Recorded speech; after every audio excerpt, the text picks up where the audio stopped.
వక్ఫ్ బోర్డుకి వెళ్తే అక్కడ ఉండేదంతా మీ సమాజమే ఉంటుంది, ఖచ్చితంగా ఇతనికి వ్యతిరేకంగానే తీర్పు వస్తుంది. ఏదో చూసాను తమిళనాడు గ్రామాన్ని మీరు క్లెయిమ్ చేశారు. ఇప్పుడు ఇందాక ఏం చెప్పారు, జహీరాబాద్ దగ్గర ఒక గ్రామాన్ని క్లెయిమ్ చేసింది వక్ఫ్ బోర్డు. ఎలా క్లెయిమ్ చేస్తారండి వక్ఫ్ భూమని?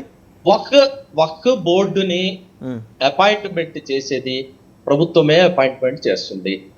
సిఇఓ వక్ఫ్ బోర్డుకి సంబంధించిన సిఇఓని కూడా ప్రభుత్వమే అపాయింట్మెంట్ చేస్తుంది. మీరు చెప్పిన ప్రకారంగా ఏకపక్షంగా వక్ఫ్ బోర్డులో నిర్ణయాలు తీసుకునే అవకాశం ఉండదు.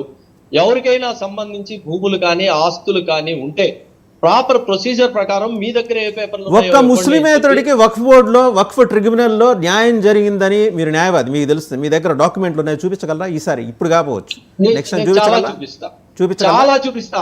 ఆంధ్రప్రదేశ్ లో 48% భూములు నాన్ ముస్లిమ్స్ చేతిలోనే ఉన్నాయి, ఆక్యుపేషన్ లో ఉన్నాయి. వాళ్లే వ్యవసాయం చేసుకుంటున్నారు, వాళ్లే అనుభవిస్తున్నారు. వక్ఫ్ బోర్డుకి 5 పైసలు కూడా కట్టరు. కోర్టుల్లో, సివిల్ కోర్టుల్లో నెంబర్ ఆఫ్ కేసులు ఉన్నాయి, నెంబర్ ఆఫ్ కేసులు జరుగుతూ ఉన్నాయి. హైకోర్టులో నేను స్వయంగా ఒక పబ్లిక్ ఇంట్రెస్ట్ లిటిగేషన్ వేశాను.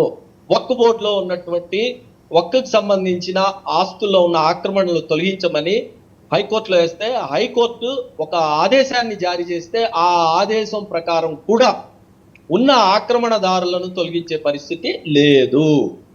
48% భూములు వక్ఫ్ బోర్డుకి సంబంధించినవి నాన్ ముస్లిమ్స్ చేతిలోనే ఉన్నాయి.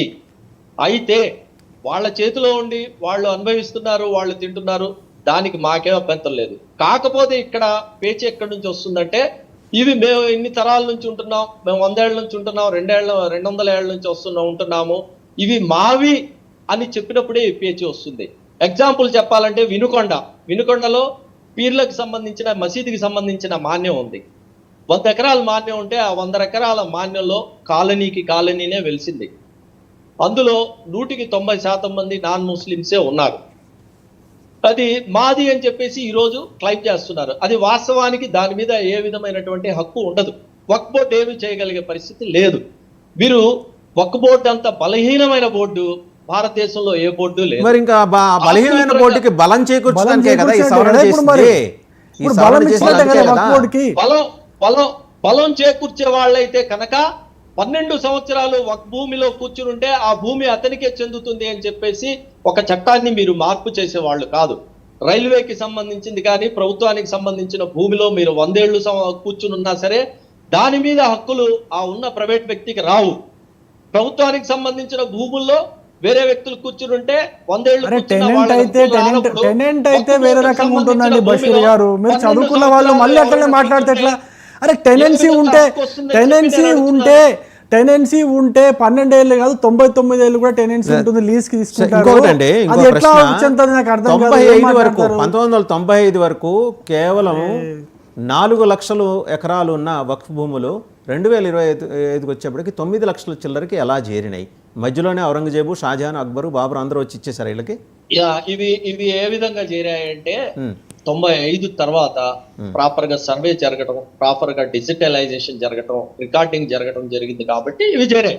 మరి అప్పుడు పత్రాలు ఉండాలి కదా. ఇప్పుడు పత్రాలు ఎడితే మా దగ్గర లేవంటారు ఎందుకు? పత్రాలు ఉండాలి. ఇప్పుడు ఈ వక్ఫ్ బోర్డుకి సంబంధించి ఈ ప్రస్తుతం ప్రవేశపెట్టిన చట్టంలో 6 నెలల లోపు ఆస్తులన్నీ రికార్డు చేయాలి, డిజిటలైజేషన్ చేయాలి అని చెప్పి ఒక నిబంధన పెట్టారు. దాన్ని స్వాగతిస్తున్నాం.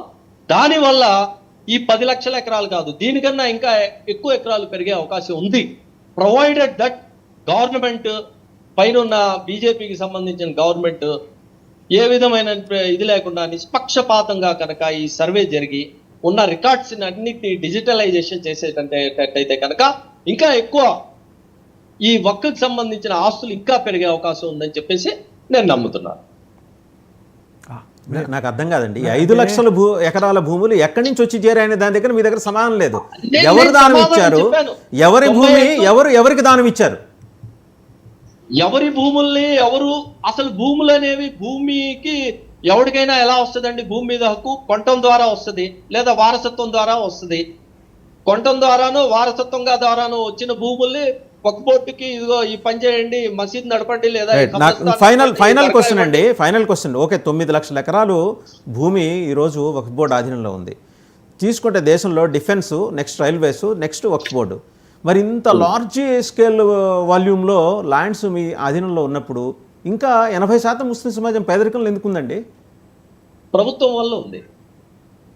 ప్రభుత్వాలు మీకు అనుకూలమైన ప్రభుత్వాలు 60 ఏళ్ళు ఉన్నాయి కదా మీ మాటల్లో, ఏం చేశారు?